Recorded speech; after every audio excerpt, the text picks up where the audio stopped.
Hola a todos, el día de hoy hablaremos sobre la terapia génica. Para comenzar, empezaremos por definirla.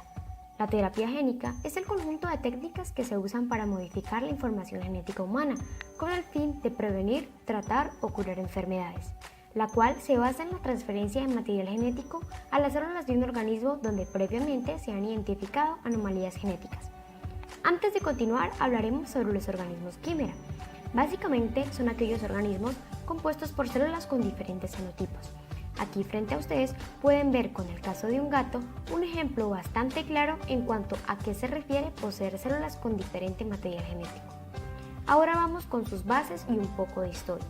En cuanto a historia, la primera vez que se aplicaron conceptos asociados a la terapia génica fue en la década de los 70, cuando durante los estudios con organismos como la bacteria Escherichia coli y la mosca de la fruta, se mencionaron conceptos como secuencias genéticas y genes. Un dato curioso es que estos estudios han sido la base de la medicina moderna. Para comprender a fondo la manera como actúa la terapia génica, es necesario recordar que los genes son zonas delimitadas en las hebras de ADN que forman los cromosomas de las células de cualquier organismo, que son la unidad de almacenamiento de la información hereditaria y que además funcionan como molde para fabricar proteínas. Tipos de terapia génica. Según la célula diana, tenemos por un lado la terapia somática, en la cual se modifica la información genética de las células somáticas o aquellas que conforman todos los tejidos de un organismo. Y por otro lado tenemos la terapia germinal, en la cual se modifica la información genética de las células sexuales. Según las estrategias de aplicación, por un lado tenemos la terapia en vivo o grupo de técnicas en las que la información genética terapéutica es introducida directamente en las células del organismo. Y por el otro lado tenemos la terapia ex vivo o aquellos procesos en los que las células que serán intervenidas son previamente extraídas y manipuladas. Ahora tienen frente a ustedes las ventajas de la terapia in vivo y ex vivo, ya que como se mencionó, son muy diferentes la una de la otra. Muy bien. Pasamos ahora a las herramientas de la terapia génica. Básicamente son los ribosimas o segmentos de ARN con función enzimática en reacciones específicas, el ARN interferente, que se encarga de suprimir genes mediante la ribointerferencia, y las secuencias antisentido o moléculas de ARN mensajero transcrito no codificante de no más de 25 nucleótidos. Ahora vamos a hablar sobre los sistemas de transferencia en la terapia génica. Básicamente se dividen en dos grandes grupos, los vectores virales y los vectores no virales.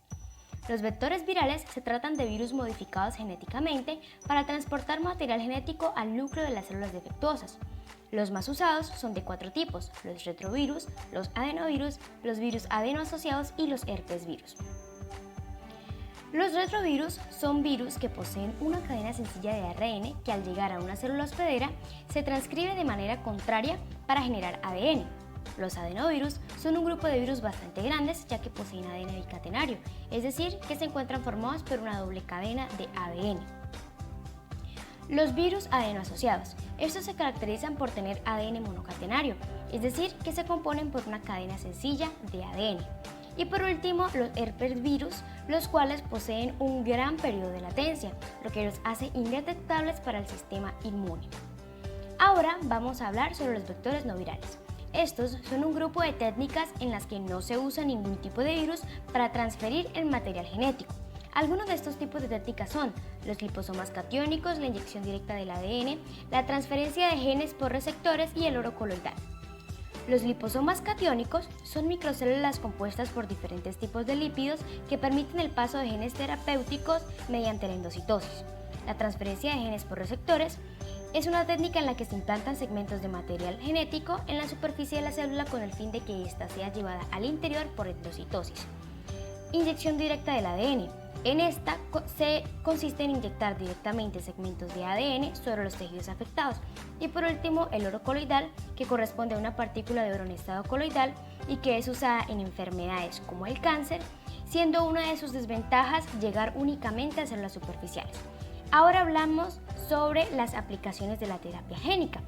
Cabe resaltar que actualmente la terapia génica está encaminada al tratamiento de enfermedades hereditarias, infecciosas, neoplásicas y de inmunodeficiencia. Por ello, vamos a definirlas. Las enfermedades hereditarias son aquellas que resultan de la alteración del material genético heredable, es decir, que pasan de una generación a otra. Además, existen dos tipos, las monogénicas y las poligénicas.